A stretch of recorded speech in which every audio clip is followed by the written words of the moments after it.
sudah ada draft RKUHP yang terbaru tertanggal 4 Juli 2022 yang dibuka. Jadi sebenarnya saya tadi membuat catatan-catatan kecil ya soal beberapa pasal yang bermasalah di RKUHP, tapi berpatokan dari draft 2019. Nah, cuman setelah baru-baru saja kita mendapat informasi terkait draft yang terbaru, saya coba meng-cross-check kembali pasal-pasal yang menurut kami masih bermasalah di RKUHP draft 2015 dan mencoba untuk meng-cross-check di draft yang terbaru 4 Juli 2022. Nah, kemarin sudah dari beberapa narasumber sudah menjelaskan soal misalnya Kak Sam tadi sudah menjelaskan soal minimnya partisipasi publik dalam perencanaan sampai proses pengesahan dari RKUHP. Tentu masih melekat di ingatan kita soal berbagai penolakan yang terjadi di berbagai kota di Indonesia terkait pengesahan RKUHP. Nah, selain partisipasi publik dan beberapa pasal yang bermasalah di RKUHP, kami juga mencatat sih beberapa kejanggalan pada saat pemerintah kembali membahas soal RKUHP yang rencananya akan disahkan pada Juli tahun 2022. Nah, sebenarnya ada yang menarik lagi dari draft terbaru ini, itu ada beberapa pasal yang ternyata sama persis dengan draft sebelumnya, yang dominan itu mengatur terkait penghinaan terhadap atau penghasutan, penyerangan terhadap pemerintah atau kekuasaan umum dan presiden. Jadi di sini ada pasal yang secara terpisah mengatur soal penghinaan terhadap pemerintah, penghinaan terhadap kekuasaan umum, penghasutan melawan penguasa umum, dan penyerangan kehormatan presiden. Jadi lagi-lagi ini berbicara terkait kalau kita sih mengartikannya bukan sebagai bentuk penghinaan, tapi narasi yang dibangun dalam RKUHP dalam penghinaan ataupun penghasutan ini sendiri itu memang tidak secara jelas dicantumkan dalam RKUHP. Misalnya kan kalau di pasal yang muncul kembali di draft tahun 2022 itu misalnya di pasal 20 dan pasal 240 dan 241 terkait pasal penghinaan terhadap pemerintah dengan ancaman pidana itu 3 sampai 4 tahun. Jadi pasal ini kembali muncul setelah dari draft 2015. Nah, dalam pasal 240 sampai 241 ini frasa penghinaan itu tidak dijelaskan secara jelas. Artinya bahwa tidak ada unsur yang jelas yang mampu memberikan kita narasi bersama bahwa penghinaan terhadap pemerintah yang dimaksud oleh RKUHP itu ya seperti ini gitu. Nah, sama halnya dengan penyerangan kehormatan terhadap presiden di pasal 218 dan 220 dengan ancaman pidana 3,5 tahun.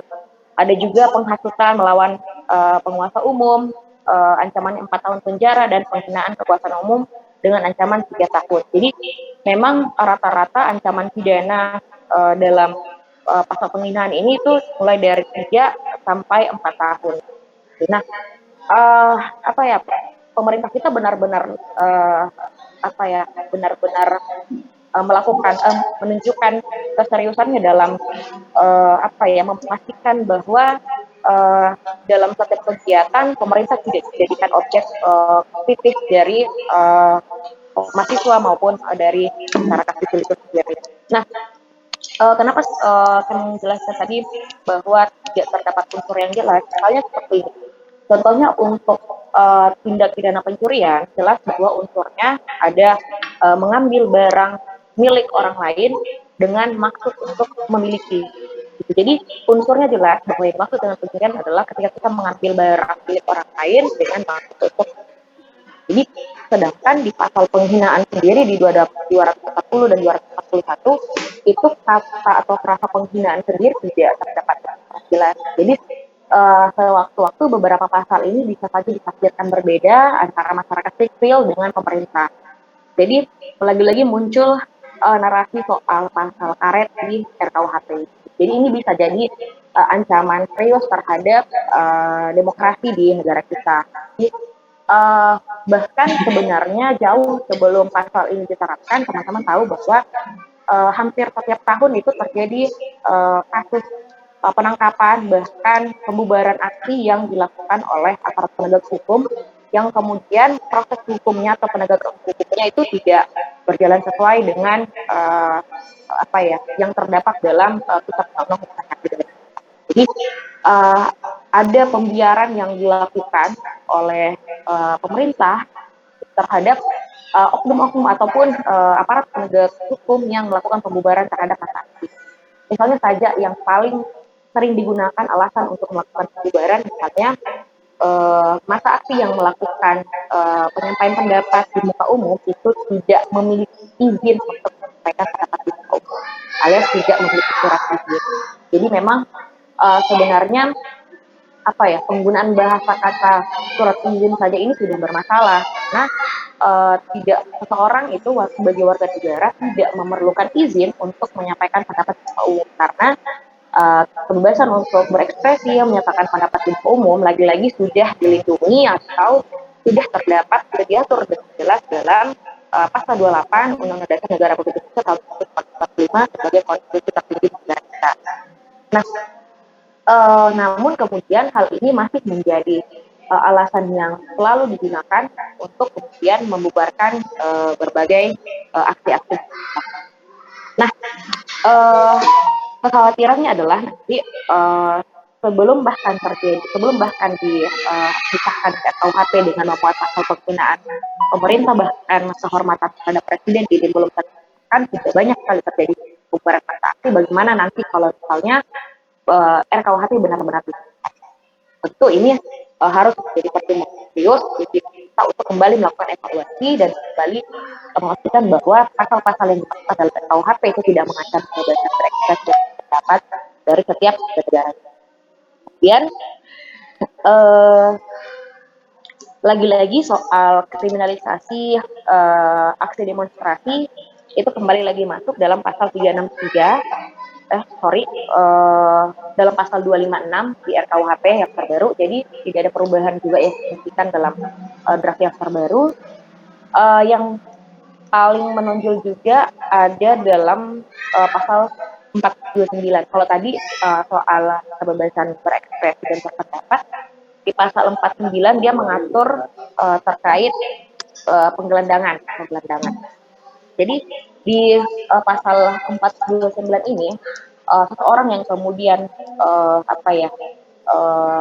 stay di pinggir jalan atau dalam artian ya menggelandang gitu, itu bisa dipidana denda kategori hukum.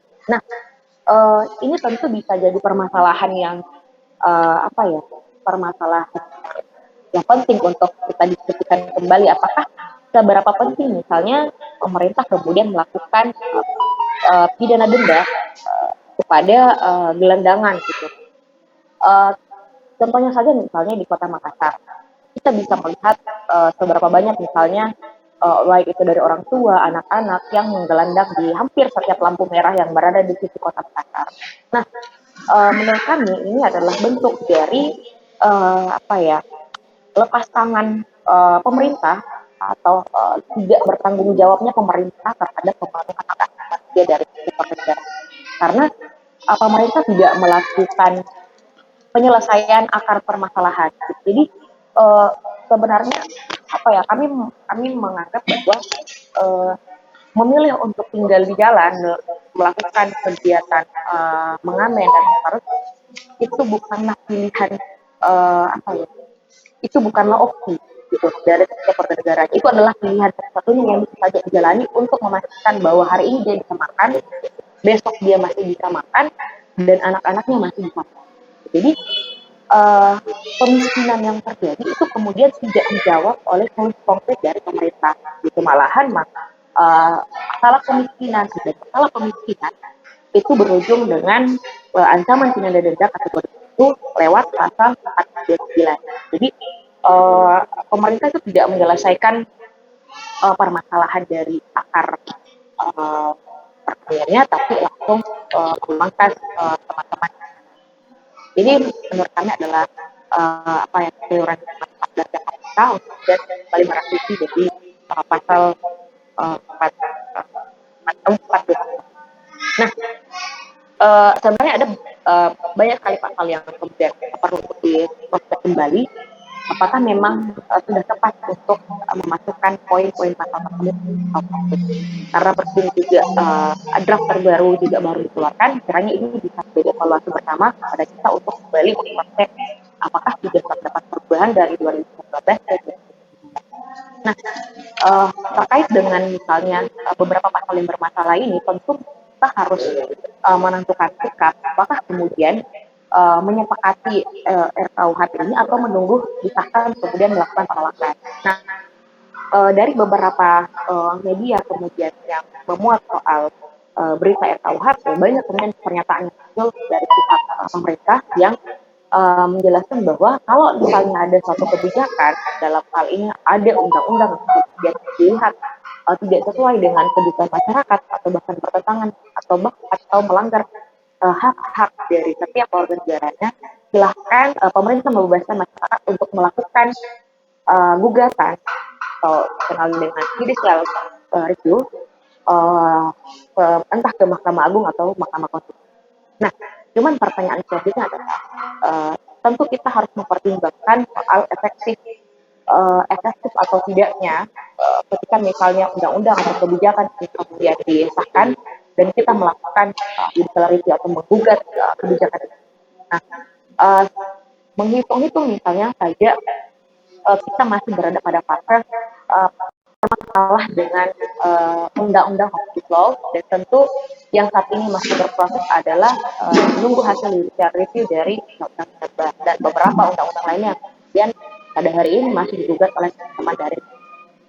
Nah, kalau misalnya kita menunggu sampai RKUHP dengan banyak sekali permasalahan pasal-pasal yang terdapat di dalamnya menunggu untuk disahkan kemudian dilakukan pemeriksaan, maka kita hanya akan mengulang kembali masalah yang terdapat dalam Omnibus Law dan undang-undang Minerba. Jadi ini menjadi lagi-lagi menjadi ancaman serius untuk melihat bahwa ada atau tidaknya pemerintah mendengar berbagai penolakan dari masyarakat. Kita tahu bahwa ketika misalnya ada undang-undang yang ditolak oleh banyak kelompok masyarakat, itu pembahasan terhadap itu tidak perlu dilanjutkan atau harus dilakukan.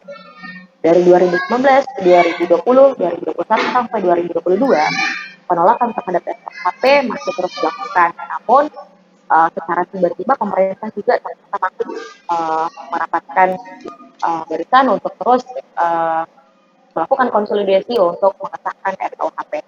Nah, tentu melakukan penolakan total terhadap draft RKUHP yang terbaru itu adalah poin penting, terlepas dari ada pasal-pasal yang juga mendukung kemajuan demokrasi, tapi secara keseluruhan RKUHP ini masih terdapat banyak. Itu pengawalan untuk memastikan lagi draft RKUHP direvisi itu menjadi PR kita bersama agar nanti ancaman kriminalisasi dan terhadap kebebasan berekspresi dan berpendapat itu tidak kembali lagi ulang di tahun ini ataupun tahun depan. Mungkin begitu saja, saya kembalikan kepada masyarakat. Baik, terima kasih kepada Kak Mira. Jadi teman-teman sekalian, teman peserta webinar pada sore hari ini, selanjutnya kita masuk di dalam sesi tanya jawab, dan kami akan membuka sesi pertanyaan untuk 3 orang peserta. Dan bagi teman-teman peserta yang ingin bertanya, silakan menekan tombol raise hand atau ketik di kolom komentar. Bagi teman-teman, silakan.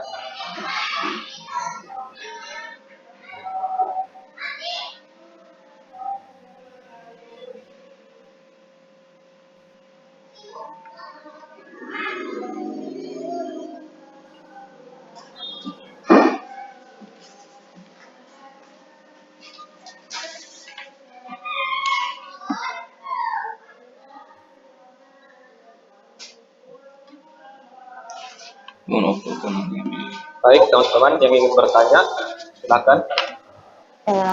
Menurut mungkin sudah ada teman-teman yang lain kan? Ya, halo, saya Rio ya, ingin menanggapi beberapa pemaparan tadi ya, sedikit saja. Ini berdasarkan interpretasi arsitektur KUHP. Yang pertama soal pasal pencemaran. Pasal pencemaran itu kan sebenarnya bukan hasil karya arsitektur saja, tetapi itu adalah perintah Mahkamah Konstitusi. Itu yang pertama yang harus dijelaskan.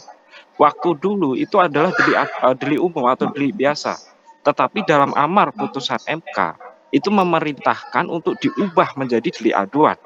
Artinya apa? Artinya itu diberitakan oleh Mahkamah Konstitusi kalau ingin berdebat secara konstitusional. Tetapi dari konsep teori ini berdasarkan Begawan Hukum Tera yang sudah almarhum Profesor Muladi dan almarhum Profesor Nyoman Sarekat dari Undip yang sekarang sudah almarhum dan hanya menyisakan satu ahli, Prof. Edi dari UGM yang sekarang menjadi Wamenkumham, bahwa pasal pencemaran itu sistemnya adalah subjektif dan delik aduan. Dan banyak yang menanyakan tadi, narasumber terakhir mengatakan bahwa mencuri itu adalah seseorang yang mengambil barang hak orang lain yang dimaksudkan untuk dimiliki. Deliknya jelas. Saya ingin tantang, bagaimana membedakan antara mengkritik dan menghina dalam kalimat hukum? Tidak bisa. Karena apa? Dalam konsep teori, bahwa hal-hal yang sifatnya etis itu hanya bisa dirasakan, tetapi tidak bisa dijadikan kalimat hukum. Tidak bisa dikatakan bahwa deliknya seperti ini, bahwa pencemaran atau penghinaan adalah seseorang yang mengatakan, mohon maaf sekali, jancuk. Kalau Anda bicara di Jawa Timur, orang bisa tersinggung. Kalau Anda bicara di Sumatera, tidak bisa. Artinya itu tidak bisa diperinci seperti itu. Itu mengapa tim ahli itu mengatakan subjektif dan delik aduan.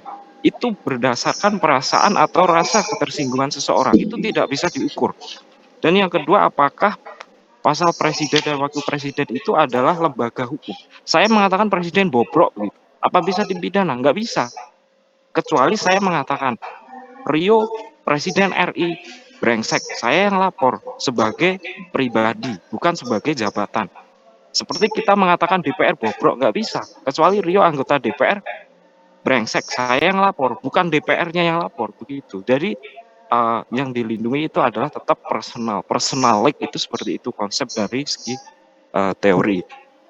Lalu yang kedua adalah soal tadi narasumber. Mohon maaf pada saudara atas nama R ini. Jadi ini adalah sesi tanya jawab ya. Jadi kalau memungkinkan silakan ajukan pertanyaan bukan pernyataan karena waktu kita sangat terbatas. Ya, kalau yang ya mohon maaf ya, ini dari segi tim ahli, jadi saya hanya memberi sedikit aja, tapi ada banyak hal yang ingin saya sampaikan juga sebenarnya terkait juga pelanggaran dan kejahatan yang sebenarnya mengapa berubah menjadi 4 buku, 3 buku, dan 2 buku itu sebenarnya bisa dijelaskan dari teoretik. Tapi penutup saya, kalau saudara membuat narasi hukum, memang bisa Anda memperoleh simpati publik. Tetapi kalau Anda bicara soal substansi hukum dalam konteks RKUHP, tim ahli pernah mengatakan, saya siap pasang badan di Mahkamah Konstitusi kecuali cuma satu pasal soal perzinaan. Artinya apa? Kematangan dalam RKUHP dari segi substansi, saya katakan dari segi substansi itu sangat kuat. Tetapi kalau narasi itu memang interpretasi tidak bisa dibatasi. Jadi kalau ingin pasal undang-undang ini dibatalkan.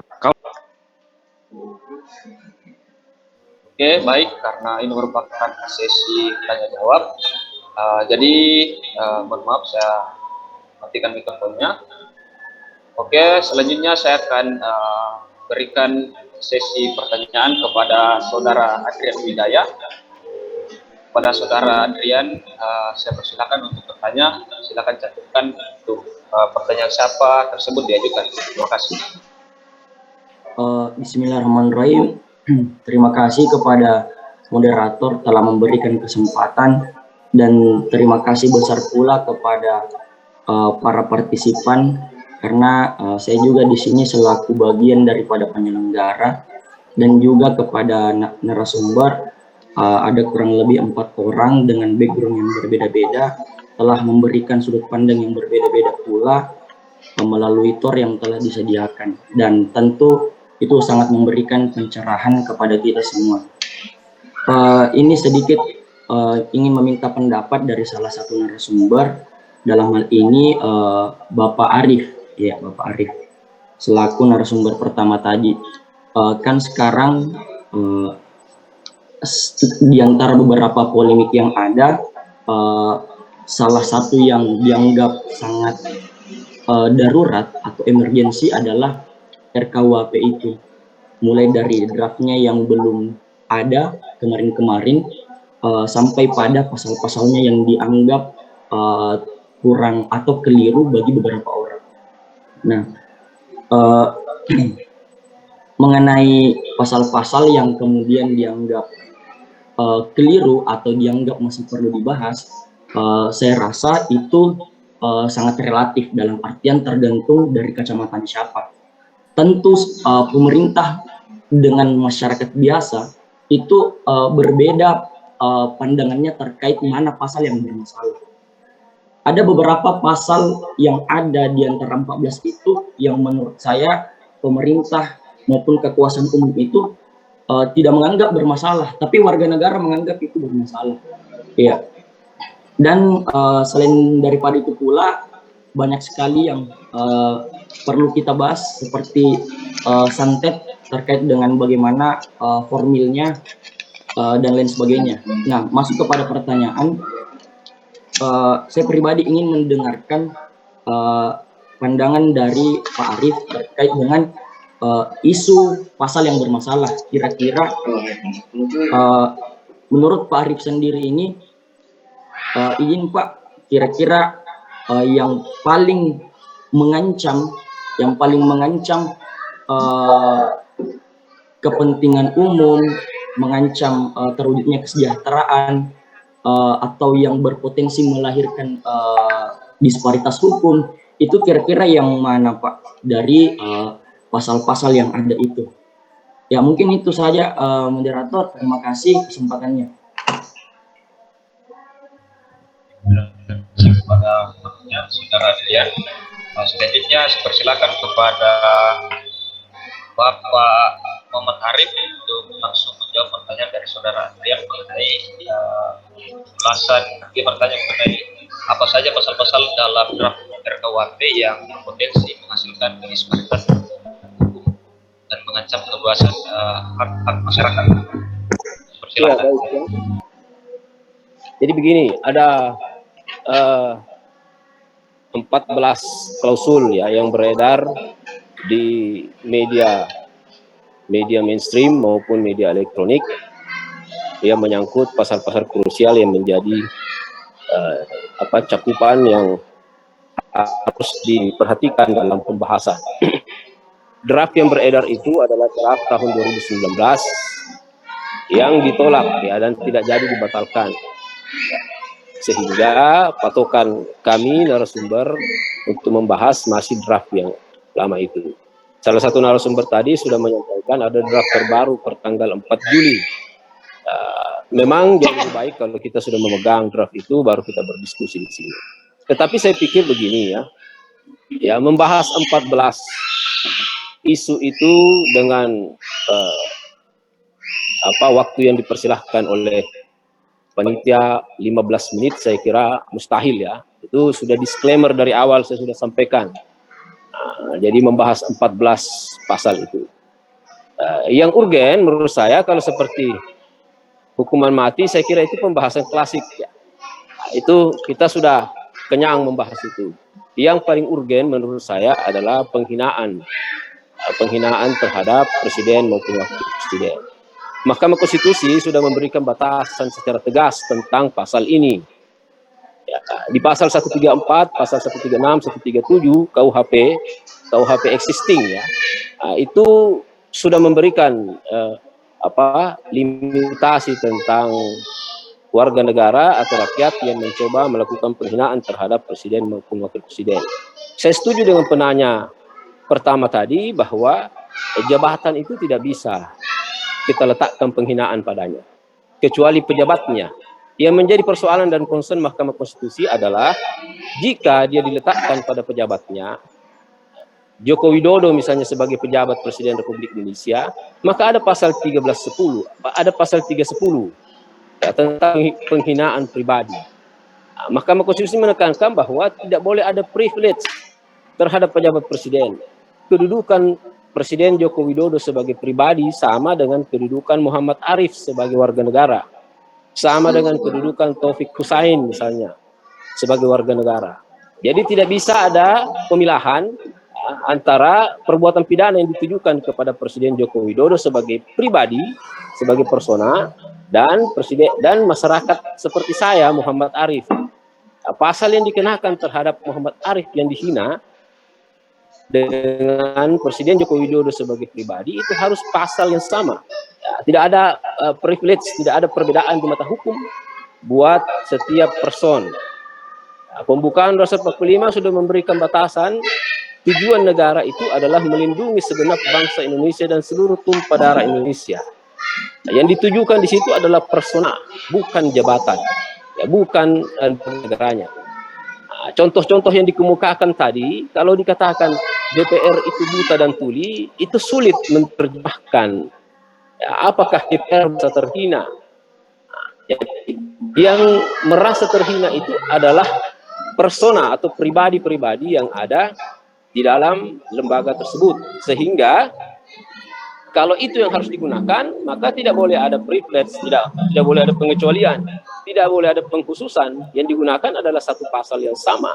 Kita punya kedudukan yang sama di mata hukum. Begitu pertimbangan Mahkamah Konstitusi.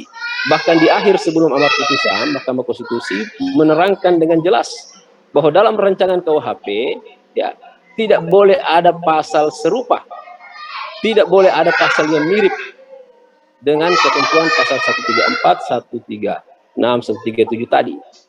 Tiba-tiba di rancangan ini dia muncul lagi keraguan-keraguan dan keresahan-keresahan akan kriminalisasi yang dihadapi oleh warga negara, mahasiswa sebagai kelompok penekan, sebagai salah satu infrastruktur demokrasi. Ini menjadi hal saya kira lampu kuning yang harus kita waspadai.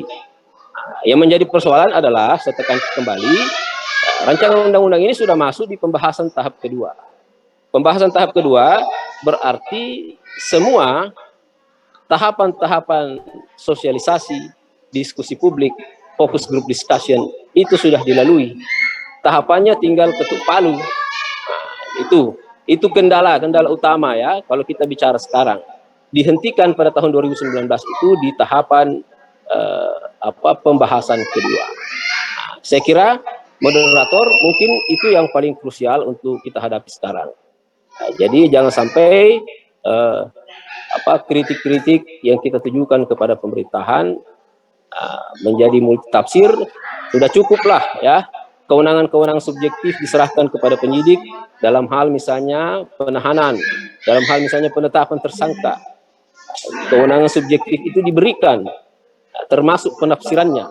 Ini menjadi sasaran empuk kriminalisasi ketika kita kembali memberikan kewenangan subjektif kepada penyidik untuk menafsirkan mens rea atau any elements of crime, delik unsur-unsur delik dari istilah atau terminologi pencemaran tadi. Saya kira itu saja. Mohon maaf jika tidak bisa memberikan jawaban yang memuaskan semua pihak. Terima kasih. Assalamualaikum warahmatullahi wabarakatuh. Waalaikumsalam. Terima kasih kepada Kakak Dr. Arif. Selanjutnya saya akan berikan sesi pertanyaan ke peserta yang kedua atas nama Edo. Pada saudara Edo, saya silakan dengan hormat untuk memberikan pertanyaannya secara singkat.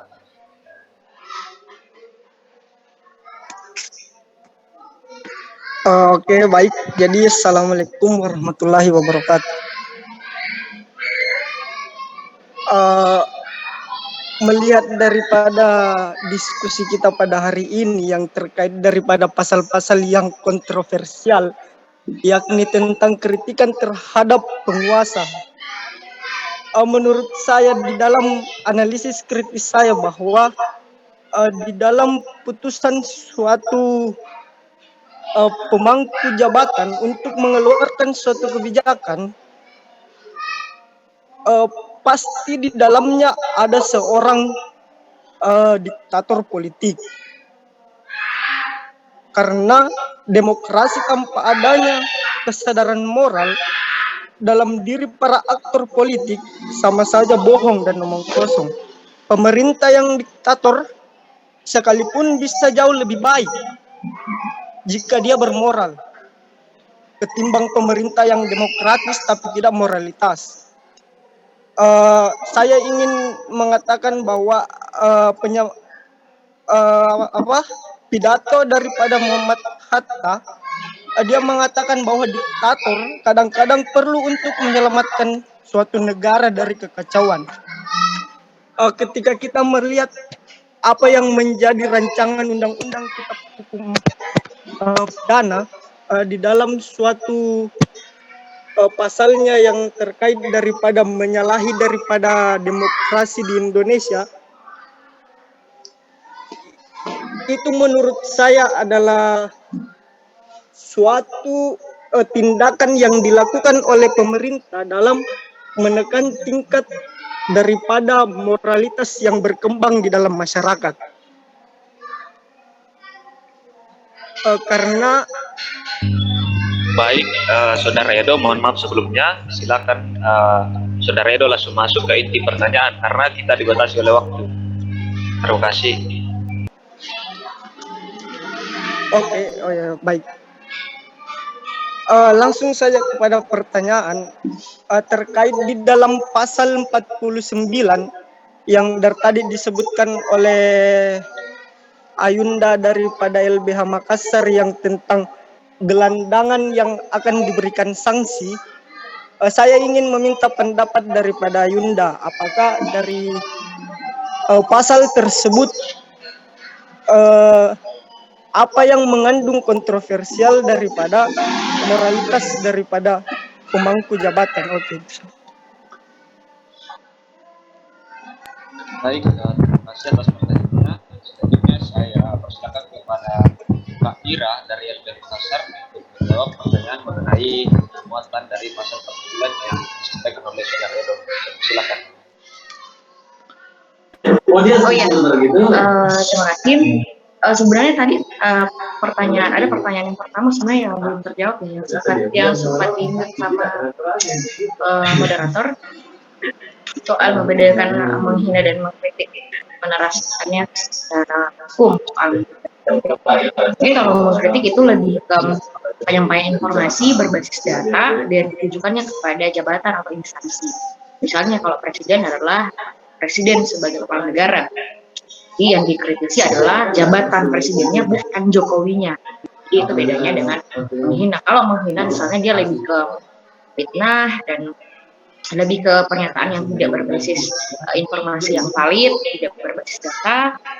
Jadi itu lebih ke menyerang person yang sudah dijelaskan tadi sama Kak Arif bahwa memang ketika menyerangnya secara individu atau person maka aturan hukumnya sama dengan kita semua sebagai masyarakat sipil seharusnya. Nah, terkait pertanyaan yang kedua soal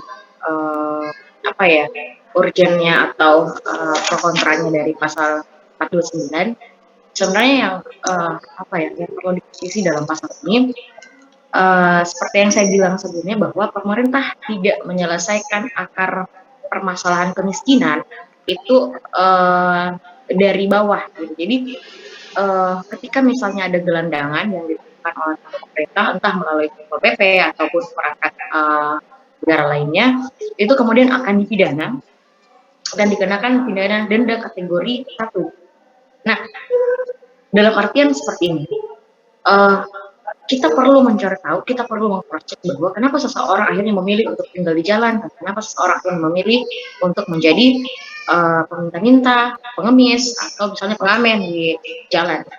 Nah, apakah misalnya itu adalah opsi, atau misalnya apakah itu adalah jalan dari banyaknya pilihan yang diambil akhirnya memilih jalan itu, atau itu adalah pilihan satu-satunya karena dia tidak diberikan opsi lain, tidak diberikan pilihan.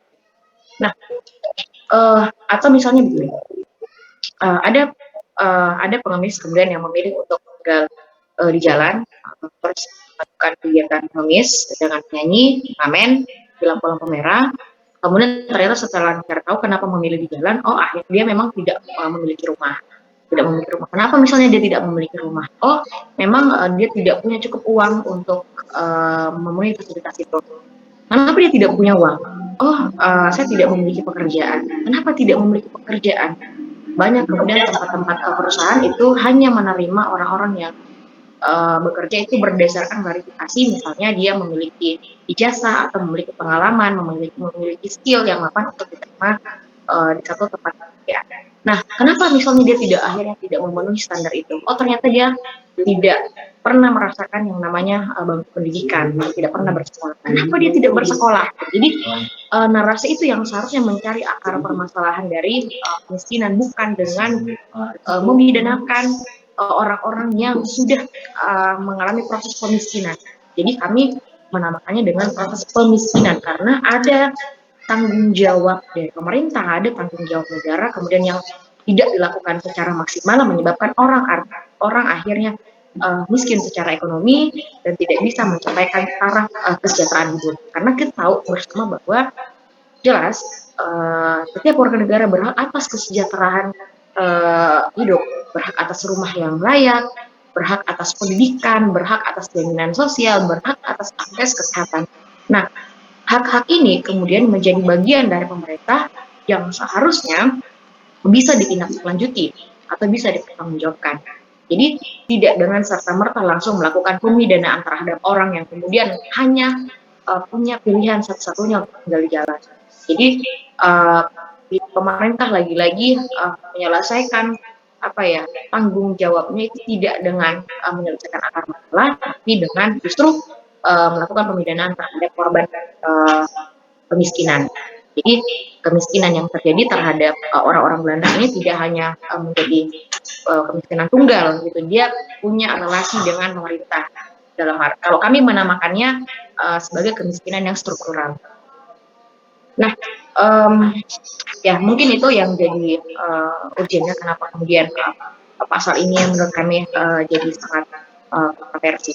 Nah, perlu kemudian dipertanyakan kembali sejauh mana misalnya sejauh mana misalnya tanggung jawab pemerintah terhadap pemenuhan jaminan ekonomi, sosial, pendidikan terhadap seluruh warga negara Indonesia. Sudah sejauh mana misalnya warga negaranya memiliki akses untuk mendapatkan kesejahteraan sosial itu. Nah, tentu ini bisa jadi bahan pendiskusian yang lebih lanjut, mengingat RKUHP ini belum benar-benar disahkan dan kita masih punya peluang untuk bisa menggagalkan pengesahan dari RKUHP. Ya, terima kasih.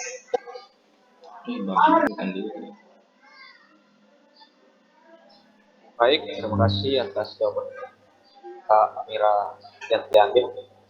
Selanjutnya saya persilakan kepada penanya selanjutnya atas nama Audi. Pada saudara Audi, saya persilakan untuk bertanya secara singkat dan sebutkan kepada siapa pertanyaan itu dia. Terima kasih. Izin moderator, apakah suara saya kedengaran? Siap, kedengaran. Iya, pertanyaan saya tujukan kepada kakak dari pembicara ketiga atau narasumber ketiga dan juga narasumber yang kedua atau Kakanda Syamsur Armal. Yang pertanyaan saya yaitu mengenai perihal bagaimana pada pasal penghinaan presiden itu kita ketahui bahwa Indonesia sendiri adalah negara beradab atau negara yang di mana norma-norma kesopanan, kesusilaan itu betul-betul dirawat atau dijaga di Indonesia itu sendiri. Lalu bagaimana? Apakah dengan adanya pasal penghinaan ini menjadi solusi dari ketertiban masyarakat dalam menyuarakan aspirasi mereka dari penghinaan menjadi suatu kritikan, di mana sebelumnya orang-orang dalam menghina dalam hal sebagainya itu marak terjadi. Lalu ditekankan perihal kritik terhadap presiden atau lembaga negara.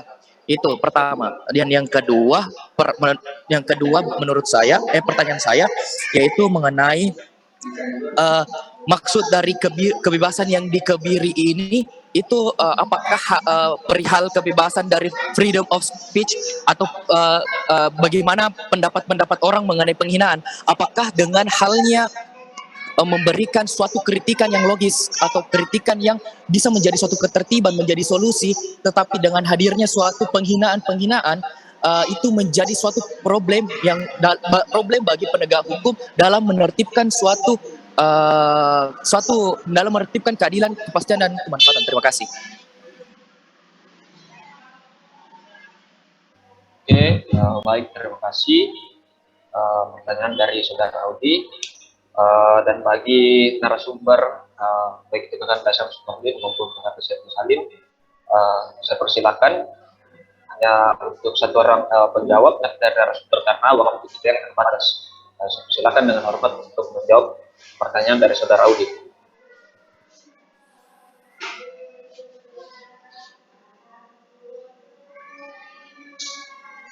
Ini yang jawab siapa ya?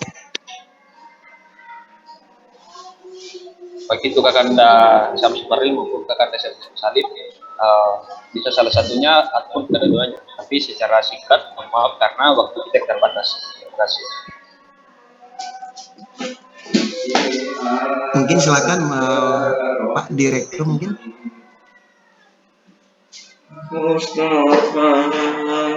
Atau kalau memang nggak ini nanti coba saya sedikit, nanti ditambahkan saja biar adil gitu. Yang pertama menurut saya terkait dengan pertanyaan di soal presiden ya, ketika kita yang pastinya saya ingin mengajak kepada teman-teman, saya tidak mau kita terperangkap pada satu saya tidak mau kita terperangkap pada satu semacam sesuatu yang menghantui kita, yaitu dengan kata penghinaan. Coba kita balancekan dengan antara kritik dan penghinaan begitu. Jadi kita coba bedakan dulu begitu.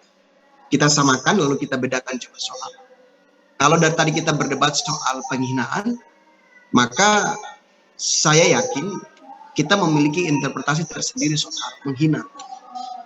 Sudah dari awal tadi saya sampaikan bahwa soal pasal menghina martabat presiden, kalau kita kajian secara umum, maka ada yang mengatakan bahwa ini mencoba mengangkangi ruang demokrasi kita. Tapi ada yang mengatakan bahwa ini mencoba untuk mengsehatkan ruang demokrasi kita. Beda loh. Yang satu mengatakan bahwa ini mengangkangi, yang artinya bahwa dengan menghina presiden, maka ruang demokrasi kita itu rusak. Tapi ada yang mengatakan tidak, bahwa dengan menghina presiden, bukan menghina tapi mengkritik presiden, maka akan menyehatkan ruang demokrasi kita.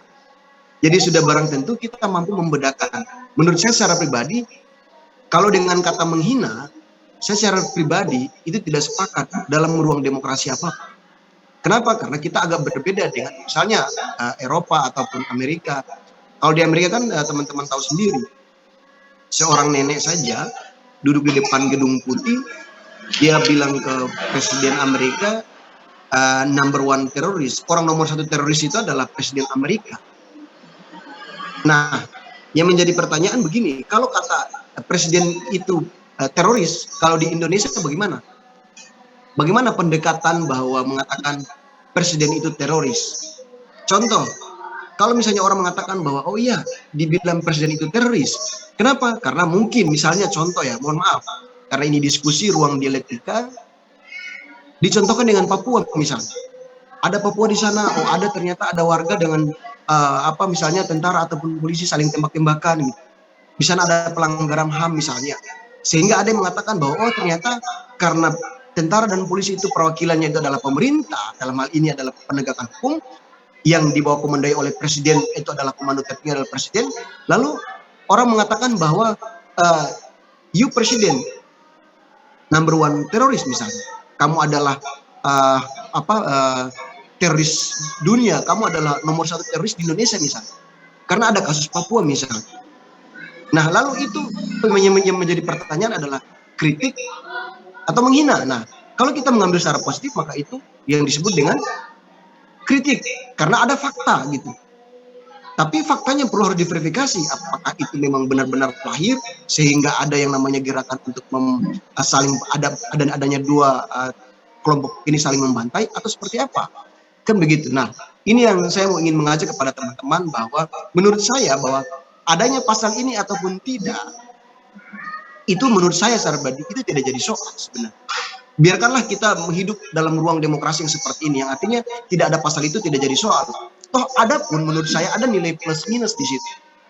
Yang satu tadi saya ulang, dia menyehatkan ruang demokrasi kita, dan yang satunya akan mengatakan bahwa ini akan mengangkangi ruang demokrasi kita. Saya yakin kalau kita sebagai masyarakat ideal, masyarakat intelektual, untuk menghina presiden, ayo misalnya contoh nih, evaluasi presiden 3 tahun, yang belum terselesaikan adalah apa? Pendidikan, angka kemiskinan yang terlalu tinggi, dan lain sebagainya. Berarti presiden gagal. Ketika saya mengatakan presiden gagal, maka itu kritikan. Tapi saya bilang, presiden bodoh. Nah, artinya apa? Ada dua yang kemudian melekat di situ. Ada secara person dan secara jabatan. Begitu. Presiden bodoh gitu. Nah, lalu misalnya ketika kita meminjam kata, mohon maaf, Rocky Gerung mengatakan begini, presiden itu tidak paham Pancasila, kan begitu. Nah, yang menjadi pertanyaan begini, presiden sebagai Jokowi atau presiden sebagai jabatan, begitu. Karena di sini pasalnya bunyi itu adalah merendahkan harkat dan martabat presiden, bukan martabat Jokowi di situ, gitu. Atau di situ bukan martabatnya Presiden Putin di situ, atau Presiden Joe Biden di situ, tapi merendahkan harkat dan martabat presiden. Pasal itu dia mengatakan presiden, berarti apa? Secara individu dan jabatan itu melekat. Oleh sebab itu, nilai kritik kita, menurut saya ya, yang lebih elegan lagi supaya masyarakat kita sadar secara budaya, maka dibenahilah soal bagaimana peraturannya. Jadi kalau saya masih mau pasal ini ada ataupun tidak, saya tidak persoalkan. Karena saya yakin dan saya jamin, kalau alasan dalam naskah akademik mengatakan begini, Indonesia, warga negara Indonesia itu sangat menghargai presiden. Lah kalau sudah sangat menghargai, sudah pasti dia tidak akan menghina begitu. Saya yakin, satu orang pun tidak akan menghina presiden, saya yakin itu. Oleh karena itu pasal itu tidak perlu harus diadakan. Tapi karena ketakutan negara terhadap warganya yang multi pemikiran, multi sektoral secara politik, perbedaan pilihan dan lain sebagainya, sehingga pasal ini harus dihadirkan. Supaya apa? Mungkin, ini ada tanda kutip loh, kemungkinan untuk meminimalisir konflik sosial yang semakin besar, dan istilahnya langkah preventif pemerintah untuk melakukan menerapkan pasal tersebut. Mungkin kalau menurut saya secara itu. Jadi kita tidak boleh melihat pasal ini secara hukumnya saja. Kita harus melihat secara politik maupun sosial lainnya, supaya kita ideal dalam melihat ini. Kenapa harus ada hukum progresif? Hukum yang berkemajuan harus melihat bagaimana masyarakatnya, penerapan hukumnya bagaimana. Itu juga kita harus balance gitu. Nah mungkin kalau menurut saya secara pribadi itu, kalau misalnya teman-teman mau ini supaya lebih jelas lagi, mungkin teman-teman nanti bisa baca naskah akademiknya, terus bisa baca pasal tersebut. Karena menurut saya begini, presiden tidak akan mungkin melaporkan warganya, terkecuali mungkin di Polandia, di Jerman, di mana-mana ada semua, tapi pasal itu tidak berlaku bagi warganya. Kenapa? Karena yang ngapain saya melaporkan masyarakat saya begitu, istilahnya begitu. Pahitnya begitu. Jadi saya yakin pasal ini ada juga presiden nggak bakalan mau melaporkan loh. Gitu. Mungkin itu saja yang dapat saya diskusi dan saya kembalikan, saudara moderator. Oke, baik, terima kasih kepada Saiful Salim. Mungkin selanjutnya kita akan meminta tanggapan dari kakak Samsul Hakim terkait pertanyaan selanjutnya. Kepadanya kami persilahkan.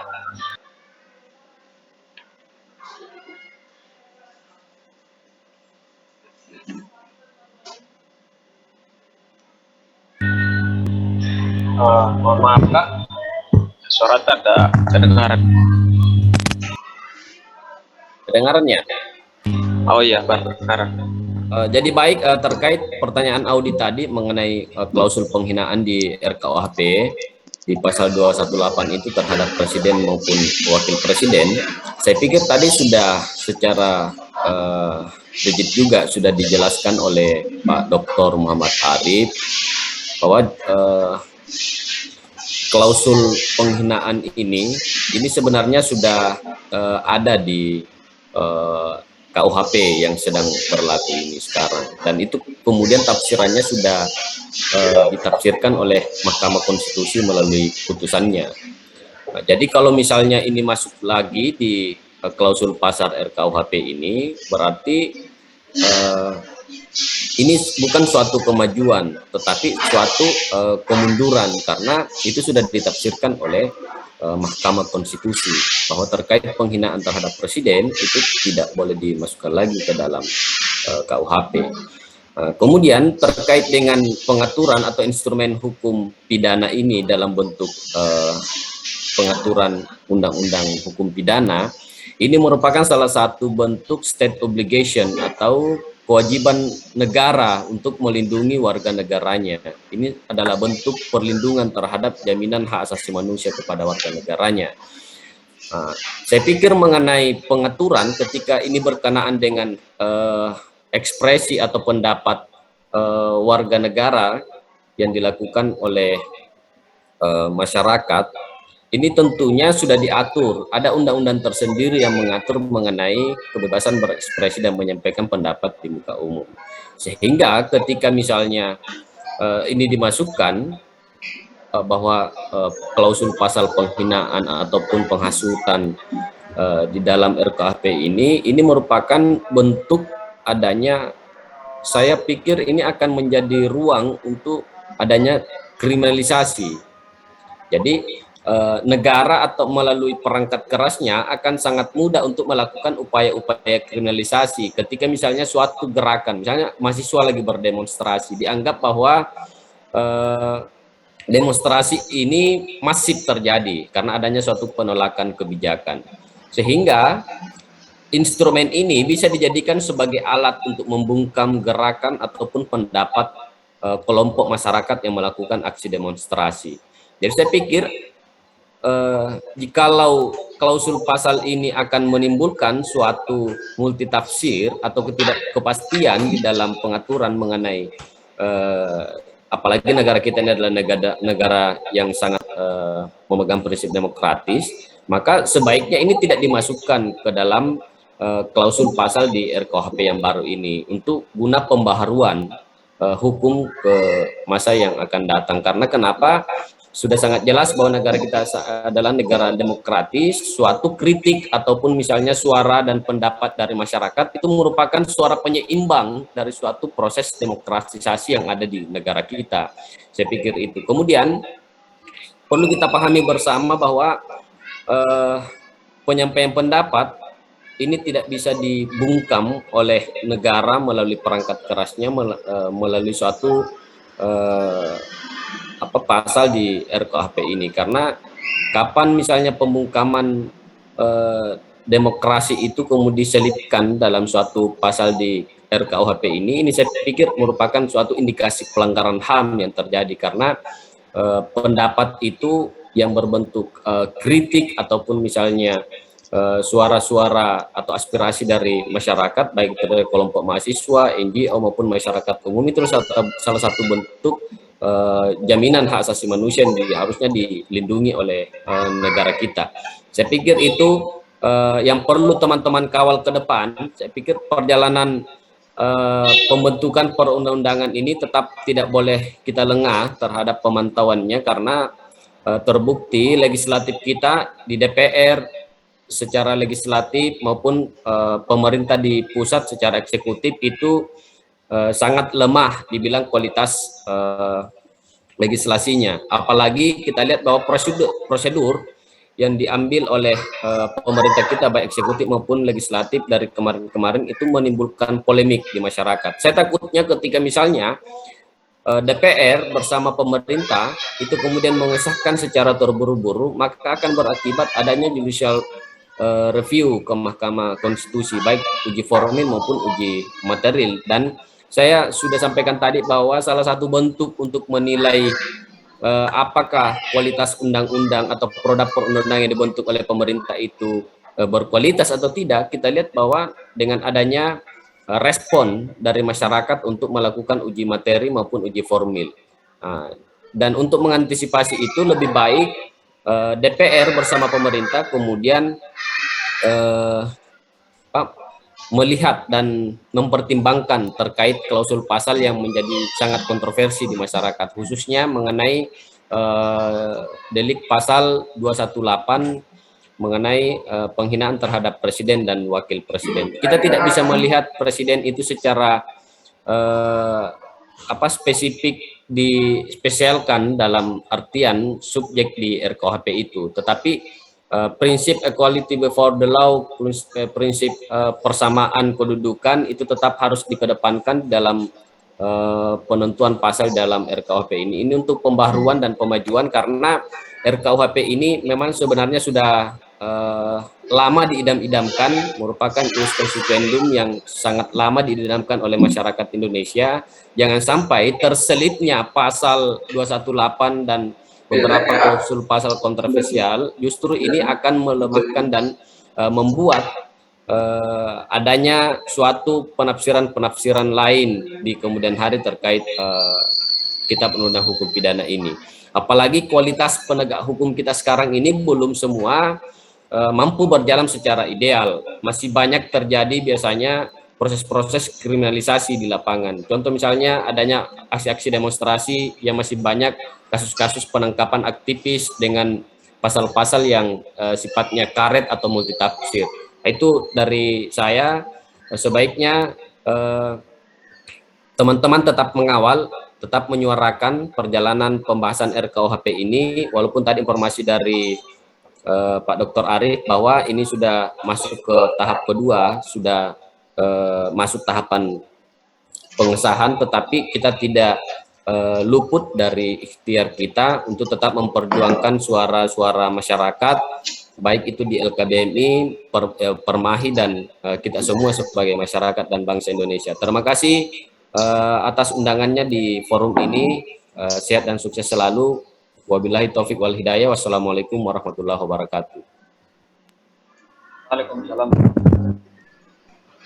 Baik, selanjutnya sebelum kita menutup acara pada sore hari ini, kita akan masuk dalam sesi pemberian sertifikat kepada 4 orang narasumber yang menjadi penting dalam kegiatan diskusi mengenai polemik RKUHP pada sore hari ini.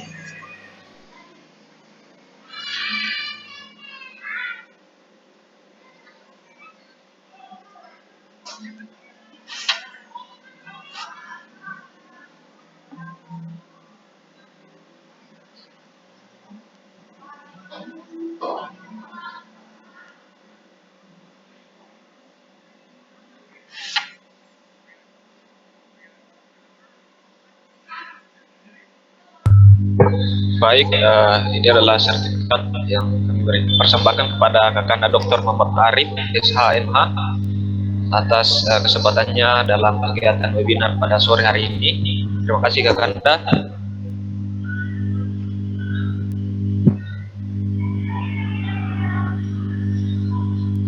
Selanjutnya merupakan sertifikat yang kami persembahkan untuk Kakanda Syamsu Marlin yang telah membersamai kami dalam sesi diskusi mengenai polemik RKUHP pada sore hari ini.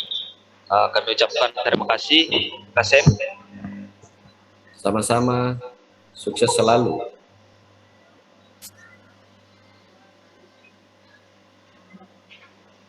Selanjutnya penyerahan sertifikat secara online kepada Kakanda Saiful Salim yang telah membersamai kita dalam sesi diskusi mengenai polemik RKUHP pada sore hari ini.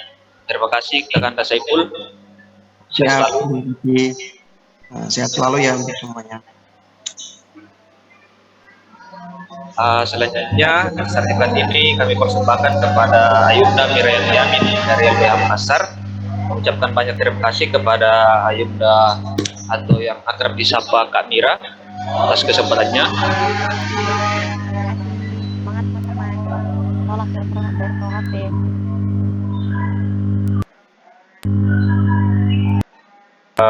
Baik, itulah prosesi penyerahan sertifikat secara online sekaligus menjadi penanda berakhirnya kegiatan yang diadakan oleh LKBHMI Cabang Makassar bersama Permahi Makassar pada sore sampai maghrib hari ini. Jadi saya selaku moderator atas nama Husain mengucapkan banyak terima kasih kepada antusiasme seluruh peserta-peserta 4 orang narasumber. Sekali lagi kami ucapkan banyak terima kasih. Akhir kata dari saya, wabillahi taufiq wal hidayah. Assalamualaikum warahmatullahi wabarakatuh dan sampai jumpa di forum diskusi selanjutnya. Terima kasih. Waalaikumsalam. Waalaikumsalam warahmatullahi wabarakatuh. Waalaikumsalam warahmatullahi wabarakatuh. Waalaikumsalam warahmatullahi wabarakatuh.